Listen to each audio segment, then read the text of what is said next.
हाय, मैं रविंद्र सूर्यवंशी आइडिया से film making के सफर में आज भी आपके साथ जुड़ा हूं और आशा करता हूं कि आप सभी मेरे साथ जुड़े होंगे। अब हम हैं चैप्टर 10 में, climax, the highest point in the story, the peak of the film.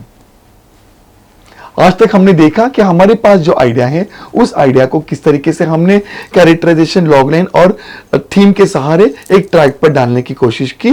उसके बाद हमने finalising the end in the beginning देखा ताकि हमें पता चले कि पहुंचना कहां तक है। उसके बाद फिर हमने ऑब्स्टिकल्स या विलन के बारे में जाना। देन फिर उसके बाद हमने कैरेक्टर का जहां देखा। फिर कैरेक्टर में उस जहां में अलग अलग सपोर्टिंग कैरेक्टर से मिले जिनसे सब प्लॉट्स बना। Then we saw inciting incident के बाद हमने बैक स्टोरी देखी और आज हम हैं क्लाइमैक्स में।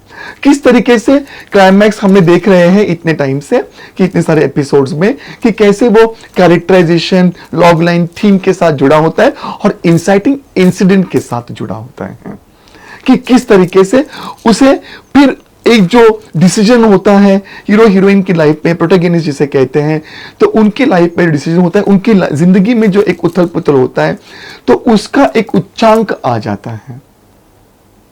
तो अब हम देखेंगे फिल्म हाईवे।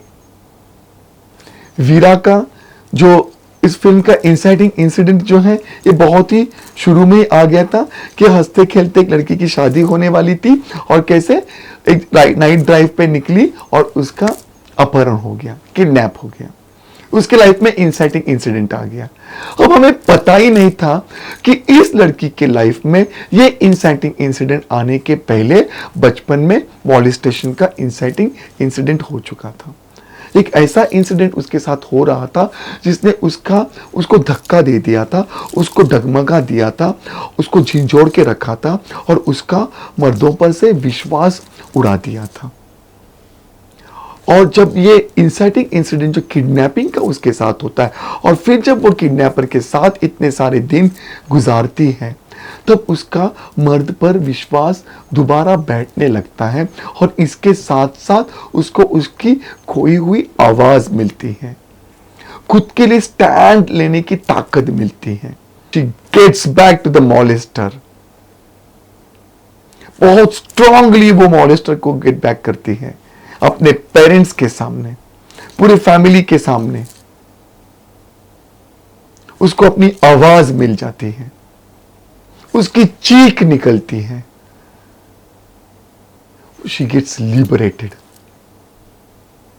देखिए किस तरीके से एक क्लाइमैक्स में भी एक ऑलरेडी एक जो हिडन या जो फिर बैक स्टोरी में जो लिखा था पर हमको अभी तक कहानी में दिखाया नहीं गया था, ऐसी एक बैक स्टोरी, ऐसा एक अनदर इंसाइटिंग इंसिडेंट भी आ सकता है।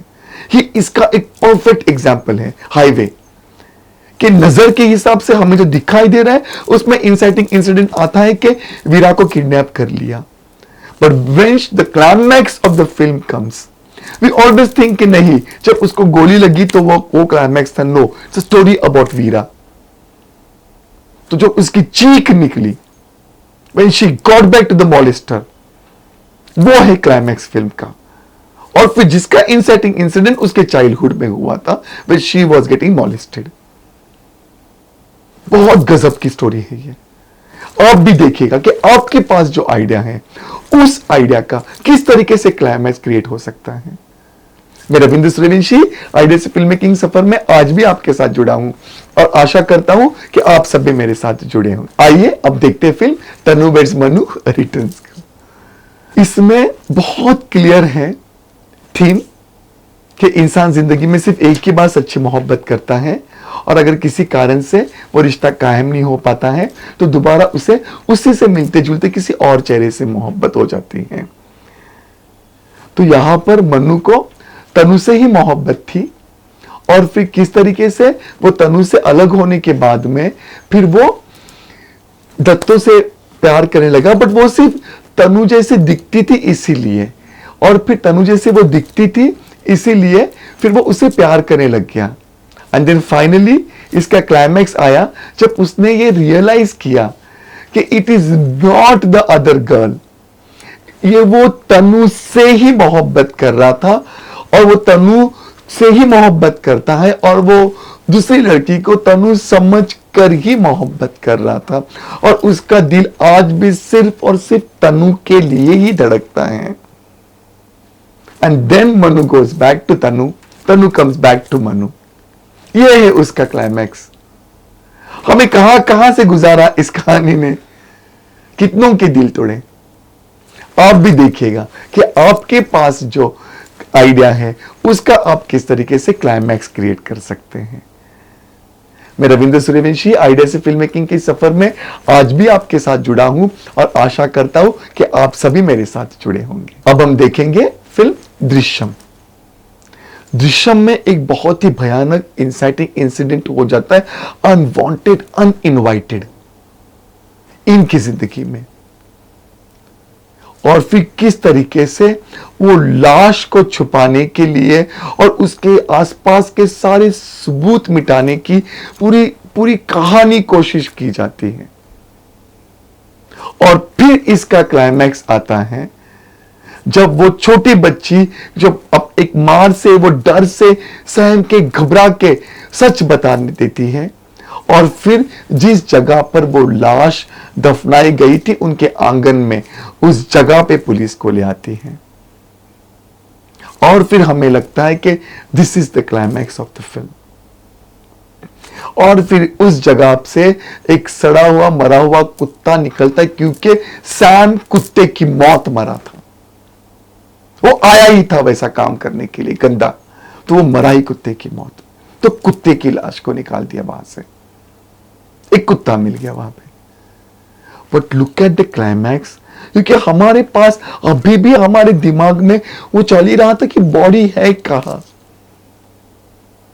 और फिर आता है the ultimate climax of this film, जब हमें ये पता चलता है कि बॉडी को पुलिस स्टेशन के नीचे ही दफनाया गया है। Isn't it amazing? Isn't it unbelievable? बहुत ही सही है।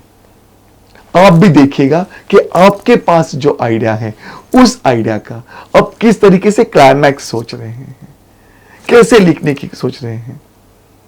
मैं रविंद्र सूर्यवंशी आइडिया से फिल्म मेकिंग के सफर में आज भी आपके साथ जुड़ा हूं और तब तक जुड़ा रहूंगा जब तक ये सफर कंप्लीट ना हो जाए। आइए अब देखते हैं फिल्म NH-10।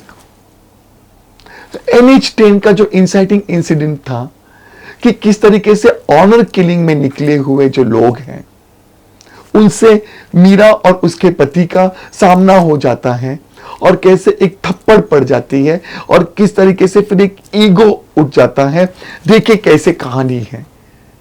वहां ऑनर किलिंग है, बात ईगो की है, मेल ईगो की। और यहां पर भी बात है ईगो की कि भाई थप्पड़ मार दिया। ये दो ईगोस क्लैश हुए हैं, आप समझ रहे हैं। और फिर किस तरीके से इसका जो एक पीक आ जाता है, एक हाईएस्ट पॉइंट आ जाता है, जहां मीरा का पति मर जाता है, मीरा की जान मुश्किल में है और फिर किस तरीके से मीरा को ह्यूमिलेट किया जाता है सतबीर के घर में। And then Meera takes revenge from them, सबको मार डालती है। But look at the climax of this film.